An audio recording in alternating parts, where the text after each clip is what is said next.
చాలామంది అమ్మ గురించి ఒక మంచి ఆహ్, కథ చెప్పచ్చు కదా సార్ అని అంటారు. అందుకే వాళ్ళ కోసం, అమ్మను ప్రేమించే ప్రతి మనిషి కోసం ఈ కథ.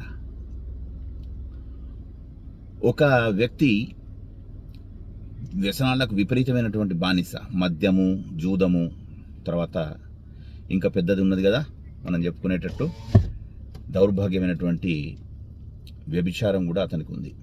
అతను ఈ యొక్క దాంట్లో అతను ఏం చేశాడంటే ఎంత అయిపోయినాడంటే తన సర్వస్వాన్ని కోల్పోయినాడు, ఇంక్లూడింగ్ ఉద్యోగం కూడా లేని పరిస్థితి.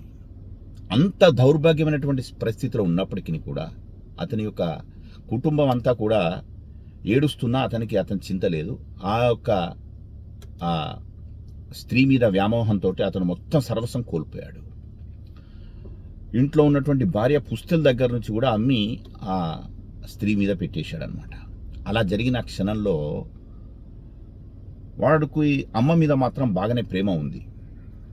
అయితే ఆ వైశ్య ఎవరైతే ఉన్నారో, మీ అమ్మ గురించి బాగా చెప్తుంటావు, ఎప్పుడు చూసినా మా అమ్మ గొప్పది, మా అమ్మ నన్ను ఇలా చేసింది అలా చేసింది అని అంటావు కదా, మీ అమ్మ గుండె మరి అంత బాగుంటుంది కదా, మీ అమ్మ గుండె కూడా నాకు తెచ్చి అని చెప్పేసి అంటుంది. వాడు నిశ్చేష్టుడైనా కూడా వ్యసనానికి బానిస కాబట్టి విచక్షణ అన్నీ కోల్పోయి వాడు ఏం చేశాడు, ఇక అమ్మను చంపాడు. చంపి అమ్మ యొక్క గుండెను ఒక డబ్బాలో పెట్టుకొని తీసుకొని పోతున్నాడు. తీసుకొని పోతుంటే తొందరగా వెళ్తున్నాడు. మీకు గుండె సంగతి తెలుసు కదా, కోసినా కూడా ఒక అరగంట వరకు ఇంకా డబ్ డబ్ లబ్ డబ్ అనుకుంటే ఉంటుంది. వాడు వెళ్తుంటే తొవ్వలో ఒక బండ రాయి తగిలి కింద పడ్డాడు. అప్పుడు చేతిలో ఉన్నటువంటి డబ్బా కూడా కింద పడిపోయింది.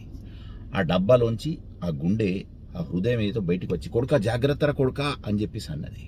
వాడు అటు ఇటు చూశాడు, ఇక్కడ ఎవ్వరు లేరు, నా గురించి ఇంతకని ఆలోచించేది ఎవరు, జాగ్రత్త కొడుక అంటున్నారంటే ఆ గుండె అంటున్నది అనమాట.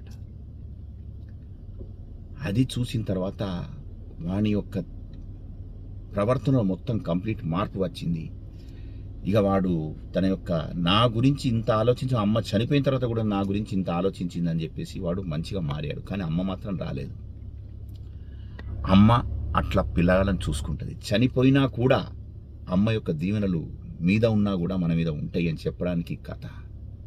నచ్చితే తప్పక స్పందిస్తారని ఆశిస్తున్నా. మీ రాముడు వేణుగోపాల్.